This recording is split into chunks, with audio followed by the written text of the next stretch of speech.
ஆண்டவராகிய இயேசுவின் நாமத்தினாலே அன்போடு கூட உங்களை வாழ்த்தி வரவேற்கிறேன். கடந்த 3 மாதங்களும் ஆண்டவர் நம்மை ஆசீர்வாதமாய் நடத்தியிருப்பார் என்று சொல்லி, உங்களையும் நடத்தியிருப்பார் என்று சொல்லி நான் கர்த்தருக்குள் நம்புகிறேன். இந்த புதிய மாதத்தையும் ஏப்ரல் மாதத்தையும் ஆண்டவர் நமக்கு காண கொடுத்திருக்கிறார். இந்த மாதம் முழுவதும் ஆண்டவர் நம்மளை நடத்துவாராக. இன்றைக்கும் கூட உங்களோடு கூட இந்த வேதத்திலிருந்து ஒரு தலைப்பை நான் பேச விரும்புகிறேன். நீ எங்கே இருக்கிறாய்? அன்பானவர்களே, இந்த செய்தி இன்னைக்கு உங்களோடு பேசிக் கொண்டிருக்கிறேன். நான் இந்த அழகான ஒரு ஜெபஸ்தலத்திலிருந்து உங்களோடு பேசிக் கொண்டிருக்கிறேன். இந்த சத்தத்தை, இந்த வீடியோ பார்த்து கொண்டிருக்கிற, இந்த செய்தியை பார்த்து கொண்டிருக்கிற நீங்கள் எங்கே இருப்பீர்கள் என்று சொல்லி உங்களுக்கு தெரியும். சில பேர் வீட்டில இருந்து பார்த்து கொண்டிருக்கலாம், உங்களுடைய அலுவலகங்கள்ல இருந்து பார்த்துக்கிட்டு இருக்கலாம், இல்லை எங்கேயாவது நீங்க பிரயாணம் பண்ணிக்கிட்டு இருக்கலாம், அந்த இடத்துல இருந்து கூட இதை பார்த்து கொண்டிருக்கலாம். ஆனா பாருங்க, இன்னைக்கு நீ எங்கே இருக்கிறாய் என்ற ஒரு தலைப்போடு நான் பேச விரும்புகிறேன். இன்னைக்கு ஸ்கூல் படிக்கிற பிள்ளைங்க இந்த கிளாஸ் டைம்ல அவங்க கிளாஸ்க்குள்ள இருக்கணும், விளையாடுற டைம்ல அவங்க கிரவுண்ட்ல இருக்கணும்.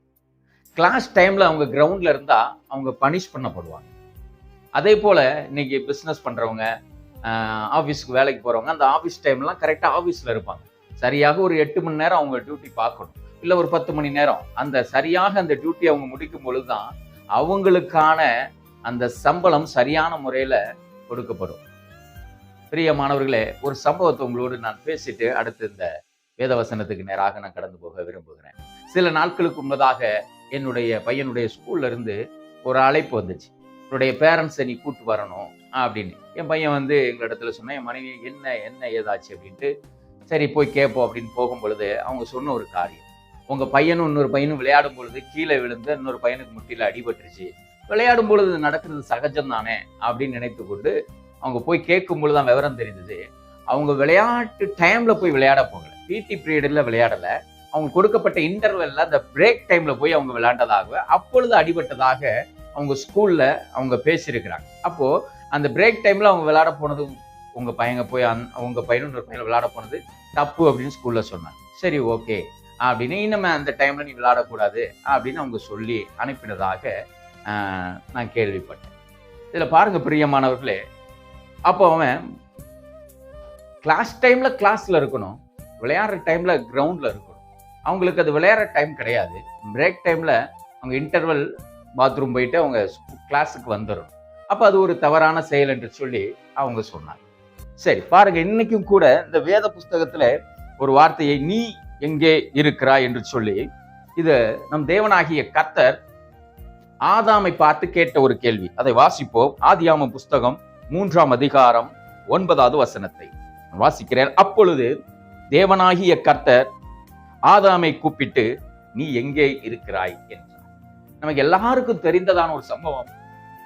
வானத்தையும் பூமியும் படைத்த கர்த்தர் எல்லா ஜீவராசிகளையும் உண்டாக்கி விட்டு மனிதனை படைத்து ஆணும் பெண்ணுமாக சிருஷ்டித்து அவர்கள் வசிக்கும்படியாக அவர்களுக்கு ஒரு அழகான ஏதேன்கிற ஒரு தோட்டத்தை அவர்களுக்கு இருப்பிடமாக ஆண்டவர் கொடுத்தார். கொடுத்தது மாத்திரம் இல்ல பாருங்க பிரியமானவர்களே, ஆண்டவர் தேவனாகிய கர்த்தர் இந்த மனுஷனோடு தினந்தோறும் பேசும்படியாக அதில் சொல்லப்பட்டிருக்கிறது. 8வது வசனத்துல வாசிக்கிறேன். ஆதியாகமம் 3:8, பகலில் குளிர்ச்சியான வேளையிலே தோட்டத்தில் உலாவுகிற தேவனாகிய கர்த்தருடைய சத்தத்தை கேட்டார்கள். இங்க பாருங்க, ஆதாமி ஏவாளும் பகலில் ஆண்டவருடைய சத்தத்தை கேட்டார்கள் என்று சொல்லி நாம இங்கே வாசிக்கிறோம். இன்னைக்கு எத்தனை பேர் நம்ம ஜெபித்து கொண்டிருக்கிறோம்? ஆண்டவருடைய சத்தத்தை நம்ம கேட்கணும், தேவனை தரிசிக்கணும், கர்த்தர் என்னோடு பேசணும்னு எத்தனையோ பேர் நம்ம வாஞ்சியோடு இருக்கிறோம். கடவுளை பார்க்கணும், தெய்வத்தை பார்க்கணும், இயேசுவை பார்க்கணும், இயேசு என்னோடு பேசினார்னு சொல்லி எத்தனையோ பேர் சந்தோஷமாக சாட்சி கொடுத்ததெல்லாம் நம்ம பார்க்குறோம். இயேசு என்னோடு பேசணும், அவர் என்னோடு பேசணும், என் வீட்டுக்கு வரணும், எங்கள் வீட்டில் தங்கி இருக்கணும்னு எத்தனையோ பேர் நம்ம நினைத்து கொண்டிருக்கிறோம். அதே போல இது ஆதாமுடைய வீடாகிய அந்த ஏதேனுக்கு ஆண்டவர் வருகிறார்.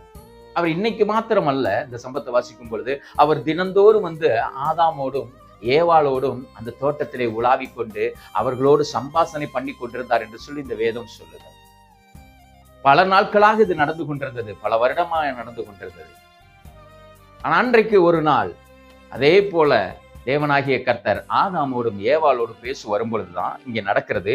பகலில் குளிர்ச்சியான வேளையிலே தோட்டத்தில் உலாவுகிற தேவனாகிய கர்த்தருடைய சத்தத்தை கேட்டார்கள். அப்பொழுது ஆதாமும் அவன் மனைவியும் தேவனாகிய கர்த்தருடைய சந்நிதிக்கு விலகி தோட்டத்தின் விருட்சங்களுக்குள்ளே ஒளித்துக் கொண்டார்கள் என்று சொல்லுவார்.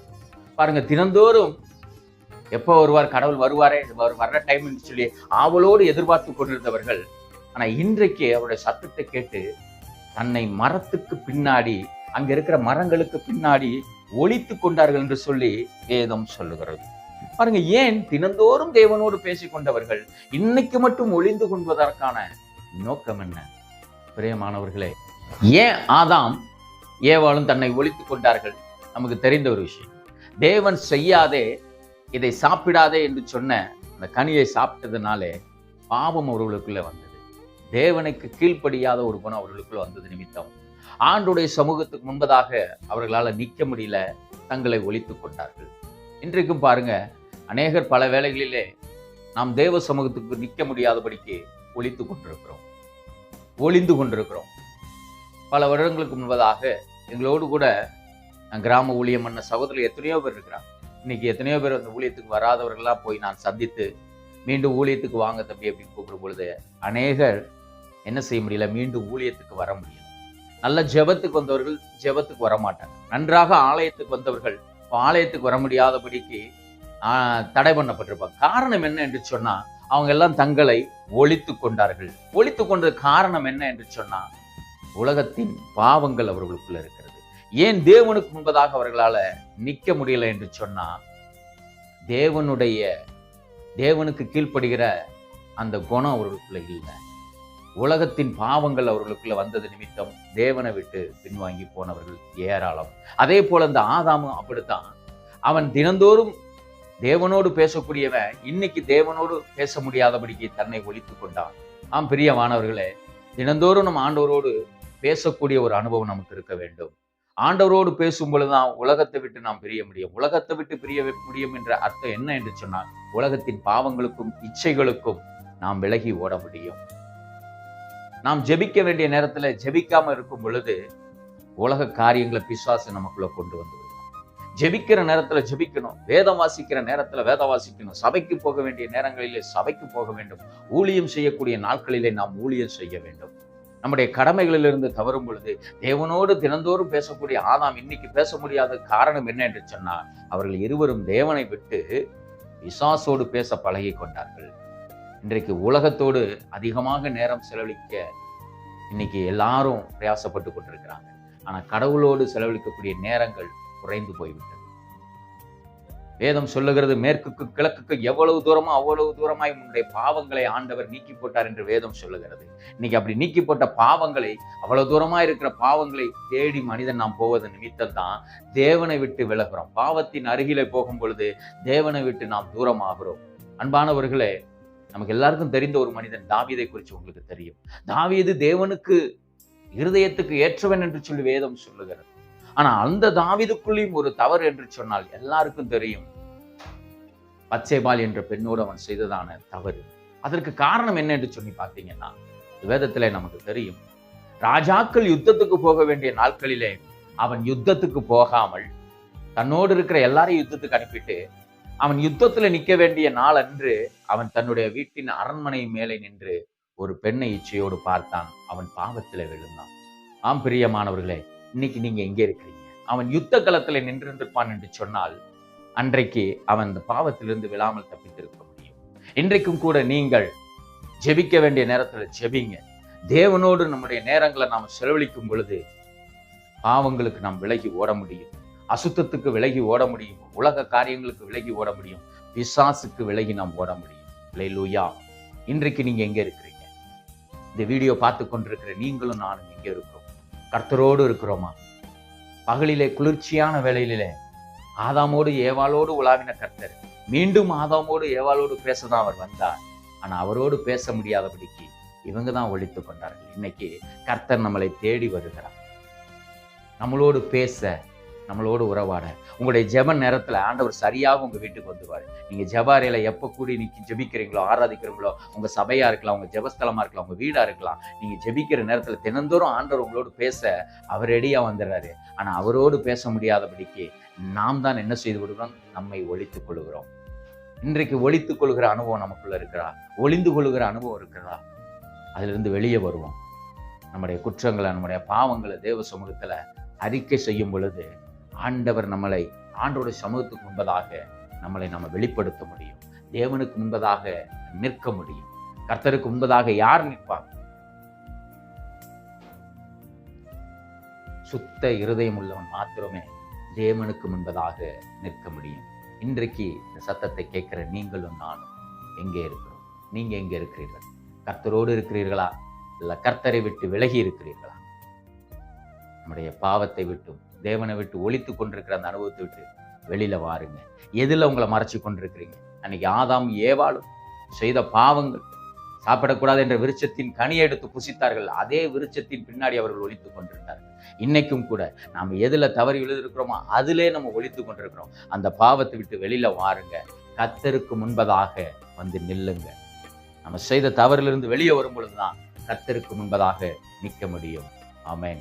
தேவன் நம்மளை எதிர்பார்க்கிறார். உங்களை தேடி வந்திருக்கிறார். என் மகனே, நீ எங்கே இருக்கிறாய்? என் மகளே, நீ எங்கே இருக்கிறாய்? நீங்களும் நானும் கர்த்தரோடு இருக்கும்பொழுது மாத்திரமே நம்ம பாதுகாக்கப்பட முடியும். நம்ம ஆசீர்வாதமாக இருக்க முடியும். தினந்தோறும் நாம் ஆண்டவரோடு நான் இருக்கிறேன் என்று சொல்லி யாராவது உங்களை கேட்டா, நீ எங்கே இருக்கிறாய்? நீங்க இப்ப எப்படி இருக்கீங்க அப்படின்னா, நான் இன்னைக்கு கர்த்தரோடு இருக்கிறேன், ஆசீர்வாதமா இருக்கிறேன் என்று சொல்லி நீங்களும் நானும் சாட்சி கொடுக்க வேண்டும். கர்த்தர் உங்கள் ஒவ்வொருவரையும் ஆசீர்வதிப்பாராக. ஆமேன், ஆமேன். உங்களுக்காக நான் ஒரு ஜெபம் பண்ணுகிறேன். நல்ல பிதாவே, இந்த ஆசீர்வதிக்கப்பட்ட இந்த நாளுக்காக, இந்த புதிய மாதத்துக்காய் ஸ்தோத்திரம்.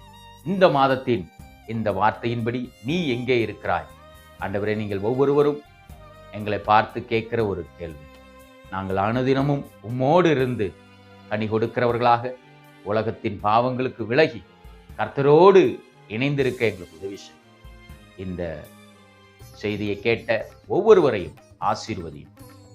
இந்த மாதம் முழுவதும் ஒவ்வொருவரையும் பாதுகாக்கும். கர்த்தருடைய கிருபையும் சமாதானமும் ஒவ்வொருவரோடு கூட இருப்பதாக. ஆமேன், ஆமேன், ஆமேன். God bless you.